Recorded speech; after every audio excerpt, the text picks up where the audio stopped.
কোনো বউ শ্বশুরবাড়িতে গিয়ে ঝগড়াঝাটি মান অভিমান এসব চায় না। বিশ্বাস করেন কোনো মেয়ে চায় না। যদি কখন দেখেন কোনো বউ ভীষণ ত্যক্ত বিরক্ত হয়ে গেছে, ছিটমিট করে সবসময় সারাক্ষণ শ্বশুরবাড়ির মানুষদের উপরে ঝগড়াঝাটি এবং মেজাজ খারাপ করে, তাহলে ধরে নেবেন বিসমিল্লাহটা খারাপ ছিল। বিসমিল্লাহ মানে বিয়ের পর পর একটা মেয়ে যখন আরেকটা ঘর থেকে আপনার ঘরে আসছে, তখন তার খুব যত্ন দরকার ছিল কিংবা সহযোগিতার দরকার ছিল, একটু সময় দেওয়ার দরকার ছিল। শুরুর দিনটা একটা বড় একটা রুই মাছ এনে দিয়ে আপনি বললেন কাটো, শুরুর দিনটায় 20 জন মানুষের জন্য বললেন চা করতে দাও।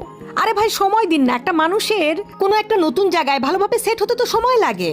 নতুন বউদের মেজাজ শুরুতেই খারাপ করে দেয়, শুরুতেই বুঝিয়ে দেয় এই বাড়িতে তুমি কাজের মেয়ের সমান, এই বাড়িতে তোমার বাপের বাড়ির মতো আদর পাবা না, এই বাড়িতে তুমি পরের বাড়ির মেয়ে হিসেবে ট্রিট হবা।